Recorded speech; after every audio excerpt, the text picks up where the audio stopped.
장동혁 대표 여전히 건재하고 당 내에서는 징계 정치를 가동하고 당 밖으로는 일종의 장외투쟁. 본인 나름의 저는 계산이 섰기 때문에 그렇다고 생각합니다. 현재 시점에서 국민의힘의 권력투쟁에 가장 능한 사람은 장동혁 대표. 나머지가 더 무능해. 그래서 이거 우습게 보면 안 된다. 한동훈 복당에 대해서 찬반 여론조사를 누르면 국민의힘 지지층 중에 반대가 더 많아요. 이게 현실입니다. 이거 현실로 인정을 해야 돼요.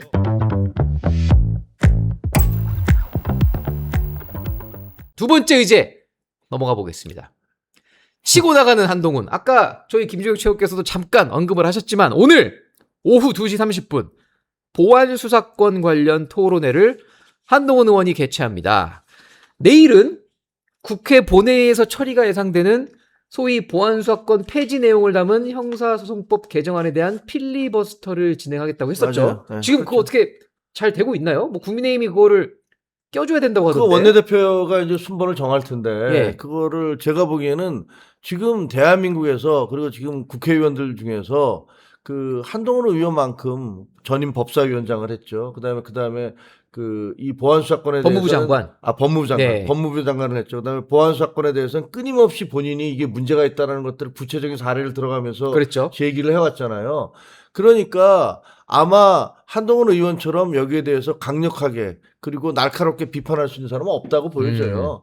그럼 만약에 제가 정점식 원내대표라면 네. 아니 국민의힘의 전 당대표였잖아요. 그렇죠. 그럼 당연히 앞자리로 줘서 한번 공격을 해보시라. 음. 그러면 또 언론이 얼마나 많은 관심을 갖겠습니까? 우리의 목표는 보안수사권이 문제가 있다는 것들을 국민들에게 알려드리고 네. 이것들을 막는 거잖아요. 물론 여론도 60몇 %가 안 된다고 얘기하고 있지만 지금 민주당이 계속 고집을 피우고 있으니까 이것을 70% 80%까지 가서 고치게 하는 게 목표인데 그러려면 한동훈이라는 칼을 써야 돼요. 잘 드는 칼을. 근데 지금 어떻게 하려는지는 잘 모르겠습니다. 근데 박 의원님, 이 보안수사권 문제가 사실 민주당이 지금 이미 거의 확정적으로 폐지를 공론화한 마당에 이런 어떤 노력들이 과연 실제적으로 실효성 있게 결과가 나올까 하는 의문도 좀 들긴 하는데 예를 들면 민주당 의원들 지금 아니, 토론도 안 하잖아요. 막진 못할 거고요. 네. 막지 못하더라도 어쨌든 뭐 하겠다는 거죠. 야당이 뭐 못 막는다고 포기하는 건 아니잖아요. 근데 글쎄 오늘 토론회에 뭐 민주당 의원들 전원한테 친전 초청하는 친전을 보냈다는데 민주당 의원들이 거의 가지는 않을 것 같고 안 가겠죠. 한 명도 안 갈 거라고 보시나요? 안 갈 겁니다. 원래도 무소속 의원이 하는 토론회에 여야 의원들이 잘 안 가요. 음. 이게 여야가 품앗이 하는 식으로 국회에서 하는 토론에 참석을 해주는데 뭐 한동훈 의원이 한다 그래서 가는 게 정상이고 안 가는 게 비정상이고 이건 아니죠. 그렇죠. 때문에 갈 가능성은 제가 보기에 없다고 보고요. 네. 필리버스터는 지난번에 작년에 검찰청법 통과될 때 네. 그때 필리버스터 1번 주자로 천하람 개혁신당 원내대표가 했었던 적이 있어요. 천하람 의원이요? 네, 그게 이제 국민의힘에서 천하람을 내세워도 좋겠다. 내세우는 게 더 효과적이겠다. 정무적 판단을 그렇게 해서 한 했군요. 10시간 천하람 그때 대표가 했던 기억이 나는데 그러니까 지금도 어떻게 보면은 이게 이제 전략적 판단을 하면 네. 앞서 얘기했듯이 법무부 장관 출신이고 내용도 잘 알고 그리고 이 문제에 대해서 계속 비판을 예각적으로 해왔던 이제 한동훈 의원을 내세우면 주목도가 높아지고 그럴 요즘 수 있죠. 필리버스터가 관심이 없잖아요. 네. 24시간 지나면 그냥 잘리고 통과되고 하니까 그러니까요. 누가 해도 효능감이 좀 떨어지죠, 누가 사실. 해도 관심이 없어요. 네. 근데 이게 오래 하는 게 중요하지 않습니다. 네. 1시간만 해도 핵심을 짚는 게 중요해요. 음. 그러면 한동훈 의원한테 한 1시간 정도 내지는 뭐 길면 1시간에서 2시간 정도 1번 타자로 줘도 나쁘지 않을 것 같다. 1번 타자. 근데 그렇죠. 이제 국민의힘에 그런 대의가 없어요. 그렇잖아요. 아니 저희 지금까지- 구독자분들도 지금 네. 한 의원을 앞순번에 필리버스터를 줘야지 관심을 많이 받을 수 있을 거다. TRVBP님 뭐 이런 분들도 아니, 의견을 남기고 계신데 그게 이제 약간 정무적이고 전략적인 판단인데 그런 것보다 이를테면 어떤 당파적인 네. 그런 이해관계가 더 앞서잖아요. 장동혁 대표 가만히 있겠어요. 하긴 장동혁 대표가 지금 당권파가 가만히 있지 않겠죠. 있겠습니까? 네. 이게 이제 원내대표의 업무 영역이긴 하지만 또 원내대표도 현실적으로 당대표를 무시할 수는 없는 거니까. 그러니까요. 그래서 제가 보기에는 끼워주긴 할 거예요. 뒤에 한 9번쯤에 끼워주든가. 뭐 남들 다 잘 때. 아니면 빨리 해도 한 새벽 3시쯤 하게. 새벽 3시에 하면요. 의장하고 본인하고 둘밖에 없어요. 본회의장에 아무도 없어요. 그 의장도 9번 하면요 24시간 다 채워져요. 그렇지. 아니면 끼워두긴 했는데 앞에서 24시간 다 갔네? 어이구.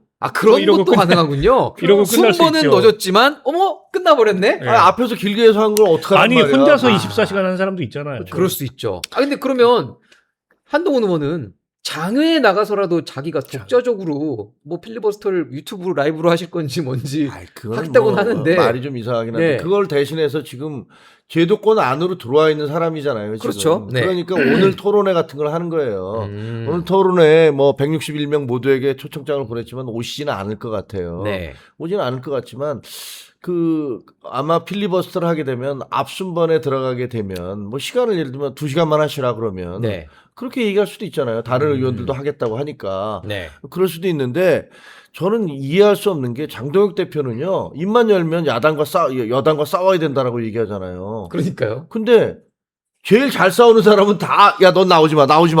이러가면서 싸우자고 얘기하잖아요. 그게 논리적으로 말이 됩니까? 근데 요즘에 장동혁 대표랑 정점식 원내대표 투톱 사이도 약간 미묘한 틈이 보이는 것 같아요. 지금 원래부터 있었죠. 그 원래부터 최근에 있다가 특히 좀 붙는 것 같다가 다시 네. 벌어지는 것 같아요. 장 대표가 그 당원 중심 정당 이제 얘기를 하면서 최근에 이제 의원들이 워낙 당 대표가 사퇴를 안 하니까 야 공천권을 당 대표에서 분리시키자 그 얘기를 하면서 정정식 원내대표가 살짝 비슷한 톤의 얘기를 하니까 발끈했어요. 원내대표도 그러면 당원들의 뜻을 받아서 투표하자 뭐 이런 식으로 하는데 맞아요. 오늘 어떻게 보면 필리버스터 순번을 정할 때도 정정식 원내대표의 생각과 장 대표의 생각이 갈리겠네요. 많이 갈리겠죠. 결국에 그럼 누구 뜻대로 될까요? 글쎄요, 그 원내대표의 책임이니까 원내대표가 결정하는 대로 될 것 같은데, 뭐 정경심 원내대표가 뭐 갈등을 최대한 피하려는 그런 스타일의 분위기 때문에 어떻게 할지는 잘 모르겠어요. 네. 어떻게 할지는 잘 모르겠는데 지금 현재 균열이 있는 거는 분명해 보여요. 왜냐하면 뭐 지금 계속 징계 전국으로 가고 있잖아요. 그렇죠. 윤리위원회라는 거 3명, 네. 꼴랑 3명을 가지고서 지금 3명밖에 안 남았나요? 아니 그러니까 5명인데 그중에 2명 2명이 참석을 사퇴했고. 안 하니까 아니 9명 있다가 네. 한 명을 더 임명해서 10명 9명이 됐다 6명이 됐는데 이게 3명밖에 참석 안 해서 의결 정족수가 안 되니까 한 명을 더 임명했어요. 그래서 그 4명으로 참석해서 회의를 시키려고 했는데 또 이 사람들이 막 사퇴를 해버렸어. 그래서 결국은 총 임명했던 게 10명인데 지금 남은 건 5명인데 그중에서 2명은 아예 안 나오고 그러면 3명이서 윤리위원장을 포함해서 3명이서 모든 걸 결정하고 있는 거예요. 그러니까 이게 방통위가 옛날에 2명 갖고 다 있었듯이 이게 과연 말이 되느냐의 논란이 있어요. 3명 가지고서 육선 의원, 조경태 최다선 육선 의원, 그다음에 권영진 의원 그 재선에다가 대구시장 재선했던 사실 4선급인 권영진 의원, 그다음에 비례대표 뭐 이렇게 해서 이 사람들 다 징계하겠다고 그러고 그것도 모자라서 그 지금 장동혁 대표가 뭐라고 그러냐면 국회의원들 앞으로 그 4년 내내 싸운 사람에게 공천 주고 3년 6개월 동안 입 다물고 있었던 사람은 안 주겠어. 그 기준이 뭐예요, 그러면? 아니 이런 식으로 얘기를 하잖아요. 근데 이거 본인이 지금 공천권을 행사할 수 있는 권한이 없어요. 현재로서는. 그렇죠. 선거 때도 아니고. 근데 이런 식으로 사람들 모두에게 쉽게 얘기하면 속된 표현으로 총질을 하고 있는 거예요. 자기 주변에 있는 모든 의원들에게 총질을 하고 있기 때문에 제가 보기에는 원내대표 입장에서는 이게 도대체 뭐 하는 짓이지? 라는 생각을 하실 것 같아요. 그래서 그러다 보니까 김상훈 의원이 뭐 기자들한테 얘기하기는 7월 말 되면 중진들이 모여서 그 당대표의 거취에 대해서 논의하겠다. 중진들이. 네, 뭐 이런 말까지 나오고 있단 말이에요. 그래서 지금 7월 여기 말인데. 상황이 복잡해요. 글쎄요. 저는 뭐 장동혁 대표 거취 문제에 대해서는 지방선거 이후부터 이제 여러 얘기가 있었지만은 얘기만 있었고. 그렇죠. 이게 뭐 구체적으로 실행된 게 하나도 없습니다. 없잖아요. 그러니까 장동혁 대표 여전히 건재하고 그러니까 장동혁 대표가 당 내에서는 징계 정치를 가동하고 당 밖으로는 일종의 장외투쟁. 그 또 부정선거론을 또 불을 떼기 시작하고 있잖아요. 부정선거 전면 재선거. 이 이제 양손에 이걸 들고서 저렇게 국민의힘 내부에서 보기에도 납득이 안 가는 행동을 하는 건 본인 나름의 저는 계산이 섰기 때문에 그렇다고 생각합니다. 그러니까 여기에 반응하는 이른바 이제 강성 지지층들이 있고 그리고 장동혁 대표를 위시한 당권파들이 있어요. 여기 똘똘 뭉치면 이 상황을 돌파할 수 있다고 보는 거예요. 돌파하기 위해서는 공격이 최선의 방어다 이래가지고 먼저 치는 겁니다. 징계로. 그래서 지금 막 징계를 또 다시 시작한 건가요? 근데 이제 국민의힘의 중진이라는 사람들은 대체로 비겁했고 역사적으로 비겁했어요. 이 사람들은 자신들의 공천권이 제일 중요하고 그에 따라서 작은 계산들을 해요. 그러니까 지금 지방선거 끝나고도 일단 장동혁 체제를 정리했어야 됩니다. 책임을 물어서. 그리고 나서 그 뒤에 비대위를 하든 아니면 잔여 임기만 하는 보고를 하든 뭘 했어야 돼요.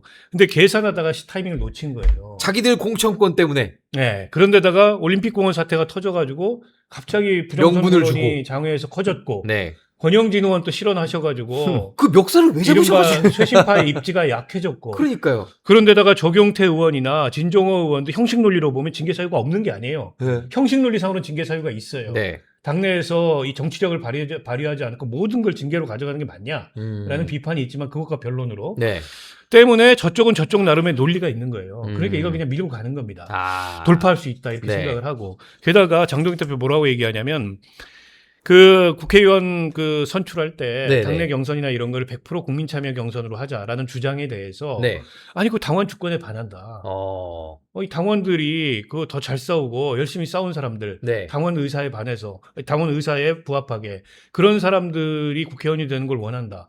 누가 한 얘기하고 비슷하지 않습니까? 야, 어디서 많이 들어본 얘기네요. 160명이 160만 명을 이긴다는 얘기하고 똑같은 얘기예요. 그 옆당에 계시는 대체 불가 무슨 당 그러니까 두 하시는 분도 고향이 그분. 비슷해서 그런지 두 분이 요즘에 생각이 거의 일맥상통합니다. 야, 저희가 안 그래도 지금 또 세 번째 주제로 준비를 1인 해놨는데 1표제 예. 장동혁 표 당원 주권론 이게 일맥상통하는 거예요. 혹시 두 분이 서로 미략을 한 건 아닐까요? 그게 아니고 그 얘기는요. 예. 그 장동혁 대표 측에서 옛날부터 나왔어요. 뭐라고 나왔냐면 네. 민주당 하는 대로 따라가면 된다. 그래요? 아, 그래서 왜요? 민주당의 당원 주권제 이거 네. 도입해서 그러면 우리가 목숨을 부지할 수 있다. 이른바 강성들 이런 사람들 계속 군불 때우고 네. 사람들은 선전선동에 더 귀가 솔깃하기 마련이에요. 그렇죠. 왜냐면 그거는 더 뭔가 좀 확실해 보이고 아. 분명해 보이고 현실이라는 것은 사실은 우리 다 경험해 보지만 네. 굉장히 복잡해요. 그럼요. 그리고 무엇이 딱 이건 100% 진실, 저것은 100% 거짓 이렇게 얘기할 수 있는 건 없어요. 그렇죠. 대부분의 것들은 어느 정도의 진실이 있고 어느 정도의 거짓이 섞여 있고 의도가 있고 예, 배경이 의도가 있고. 있고 배경이 있고 모든 것들을 그렇게 일도 양단으로 가를 수가 없어요. 그렇죠. 그러나 극좌나 극우들은 세상을 그렇게 나누거든요. 아. 우리는 선이고 상대방 악이고 악이다. 이렇게 나눈 거예요. 검사는 악이고 나머지는 선이고 아. 국회의원은 선이고 네. 뭐 이런 식이죠. 그다음에 부정선거는 확실하고 선관위는 다 악인들이고 뭐 이런 식으로 세상을 나눠버려요. 근데 그러니까요. 어느 세상도 그렇게 가지는 않거든요. 그럼요. 굉장히 복잡해요. 사실 그 권영진 의원이 멱살 잡은 것도 분명히 사정이 있었을 거예요. 뒤에 배경이 있었겠죠. 복잡한 얘기들이 있어요. 아, 무슨 얘기가 있나요? 그러니까 예를 들면 예. 권영진 의원이 개인의 문제로 내가 왜 정무위 간사를 달라고 그랬는데 정부위 행안위 간사를 시켰냐? 달라고 했는데 왜 행안위 간사냐가 아니라 네. 얘기 들어보면 네. 그 주장은 아니 도대체 친윤들이라고 얘기하는 사람들은 왜 전부 다 그렇게 본인들이 원하는 그런 상임위에 그 좋은 상임위 갔다가 그 다음에도 좋은 상임위 이렇게 가느냐. 그리고 그 반대되는 이른바 친윤과 반대되는 사람들은 다 한직으로 돌리느냐. 제가 보기에는 권영진 의원은 그런 어떤 초재선 의원들의 그런 분노, 그런 반발, 총대 이런 메고 걸 갔는데. 총대 메고 간 거예요. 그래서 가서 네. 총대 메고 세게 한 거야.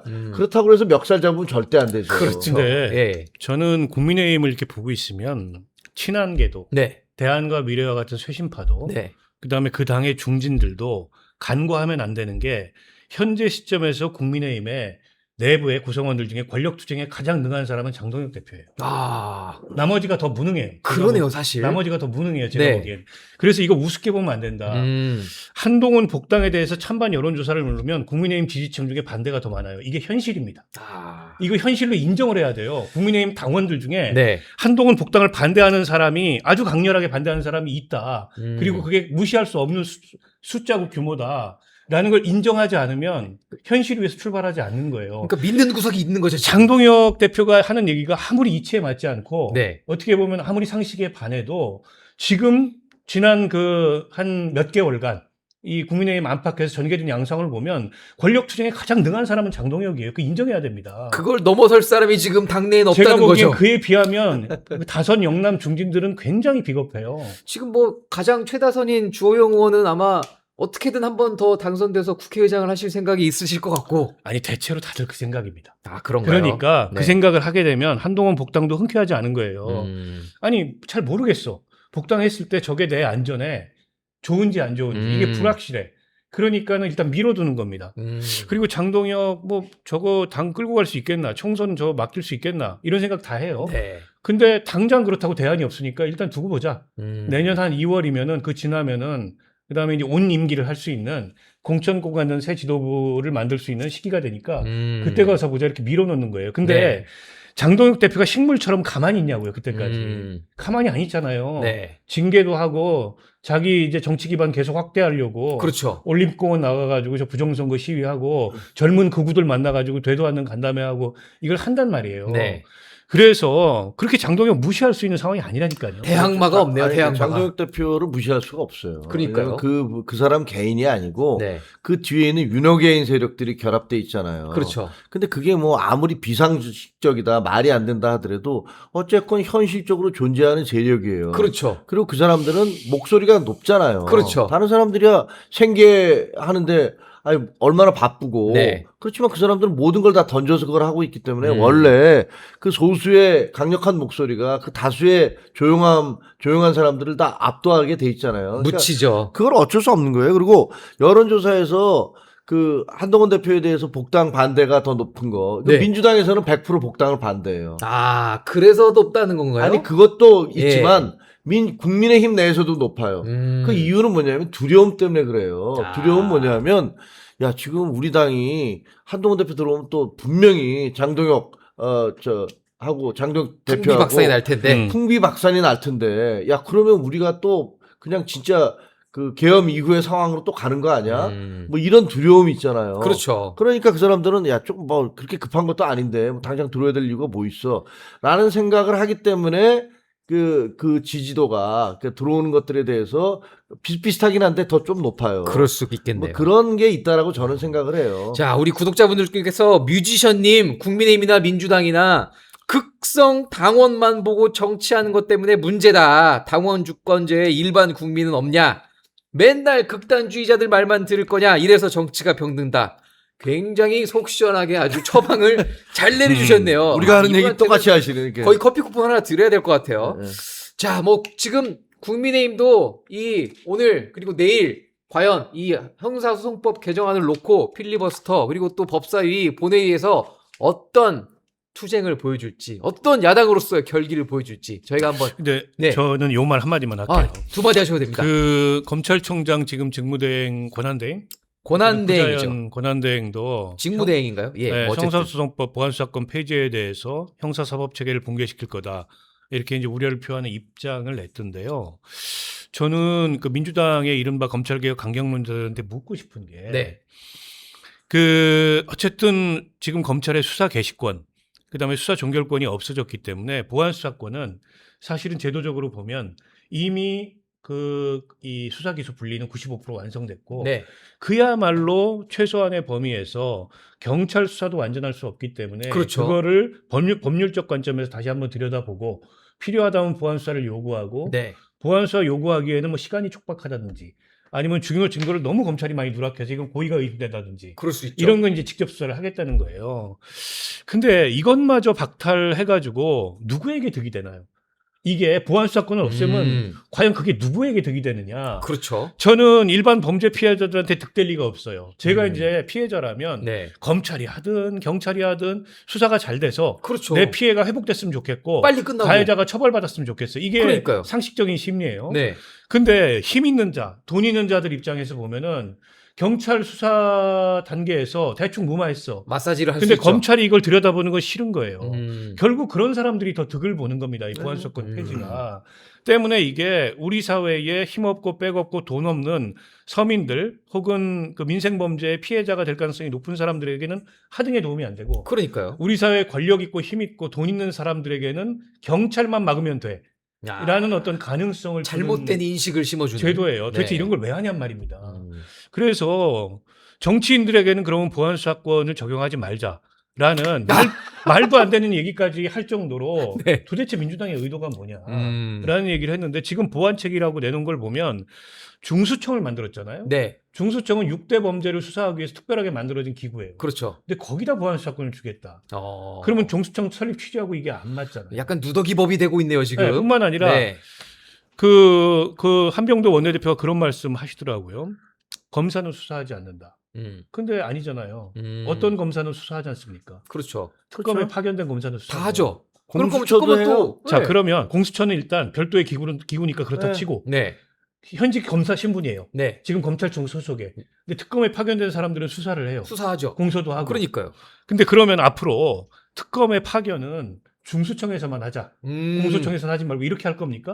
근데 그것도 불가능한 게 특검이 수사가 끝난 뒤에는 공소유지도 담당합니다. 그렇죠. 특검이 수사 끝났으니까 이제 공소유지는 검찰한테 넘겨. 이렇게 안 해요. 자기들이 하잖아요. 자기들이 남아서 공소유지를 담당합니다. 그러니까. 그러려면은 공소청 소속 검사가 특검에 파견될 수밖에 없어요. 그러면 파견됐는데 야 너는 나중에 공소유지만 해. 수사는 하지 마. 그 중수청에서 온 너만 수사해. 이렇게 할 수 있냐고요. 그것도 좀 말이 안 맞죠. 그러니까 이게 이런 게 정리가 안 돼 있어요. 음. 이런 게 정리가 안 돼 있는 상태에서 보안 수사권만 폐지하면 마치 무슨 대단한 그런 필생의 과업이 만들어지는 것처럼 저렇게 자기들끼리 감격하고 무슨 뭐 눈물이 날 것 같다는 등 이게 도대체 말이 되는 얘기냐고요. 지금 일반 국민들은요. 네. 잘 몰라요. 음. 왜 모르시냐면 너무 많아. 경험해본 적이 없잖아요. 너무 사실. 많은 네. 보세요. 검찰은 공소청과 그다음에 중수청으로 갈려요. 그렇죠. 그런데 지금 얘기 들어보니까 우리나라 검찰이 한 2,200명 정도 되거든요. 네. 근데 그 공소청으로 다 90% 이상은 다 공소청으로 가겠다 그러고 네. 실제로 검사들 중에서 수사청으로 중수청으로 중수청. 가겠다는 사람은 50에서 100명 정도밖에 안 된다는 거예요. 그렇죠. 유인책이 지금 없다고 하더라고요. 없어요. 그리고 예. 왜냐하면 거기는 이제 거기서 다 수사관으로 불려요. 음. 그러니까 검찰 수사관들이 무더기로 가는 거예요. 대부분. 그렇죠. 6,000명 정도 되거든요. 검찰 수사관이. 근데 거기서 가서 검찰 수사관으로 맞춰놓고 그다음에 공수처가 또 있죠. 원래 있죠. 네, 그다음에 만든 지 얼마 안 됐잖아요. 그렇죠. 아무것도 무능한 어떻게 보면 무능한 기관의 상징 아닙니까? 공수처 예. 그다음에 많죠. 예. 경찰청도 국수본으로 또 찢어놨어요. 그랬죠. 예. 그래서 이 국수본에서 약 3만 5천 명 정도 되는 수사 있잖아요. 그 형사계, 수사계 뭐 이런 사람들 네, 있잖아요. 네. 수사하는 사람들. 이 사람들을 총괄을 해요. 그리고 경찰청장은 또 다른 거예요. 경찰도 찢어놨어요. 그리고 무슨 뭐 특사경도 있고 특검도 있고 그렇잖아요. 그렇죠. 그래서 사실 어떤 사람이 어떤 범죄를 내가 피해를 받았잖아요. 어디다 내가 신고해야 되지? 야, 그것도 모르는 지금 복잡한 이거 내가 상황이다. 경찰에다 해야 돼, 국수본에다 해야 돼, 아니면은 뭐 중수청에다 해야 돼, 공수처에다 해야 돼. 그리고 사건이라는 게 하다 보면 처음에는 이거 단순한 사건인 줄 알았는데 알고 보니까 연쇄살인범이네. 뭐 그럴 수 있죠. 이렇게 갈 수도 있는 거잖아요. 이렇게 사건 자체를 처음부터 이거는 6대 범죄가 아니고 9대 범죄가 아니고 이거는 일반 범죄야. 이렇게 할 수가 없단 말이에요. 사실 그래서 뭐 수사기관들끼리 막 겹치고 난리가 나잖아요. 그러니까 이것도 보면 이제 보세요. 이제 난리가 날 게 서로 권한쟁의 다툼하느라고 아마 정신 없을 겁니다. 지금 이 사람들 주장하는 거는 이거예요. 야, 법 왜곡죄 만들어 놨으니까 억울하면 법 왜곡죄로 문제 삼으면 되잖아. 제가 확인해 보니까 지금 이미 법 왜곡죄로 고발은 엄청 당했어요. 12,000건인가가 지금 그 고발이 올라와 있어요. 그 800 몇 건인데 그 고발을 하면서 어떻게 했냐면 이 수사 관계된 사람들 전체 이렇게 해갖고 해당자가 10,000수천 명이에요. 자, 이거 뭐 거의 변호사 업계만 지금 네, 변호사 배불린다는 뭐 얘기도 있는데 저희가 이 이슈는 오늘 그리고 내일 민주당이 어떻게 처리할지 두 눈 부릅뜨고 살펴보고 다음 주에 또 얘기 나눠보겠습니다.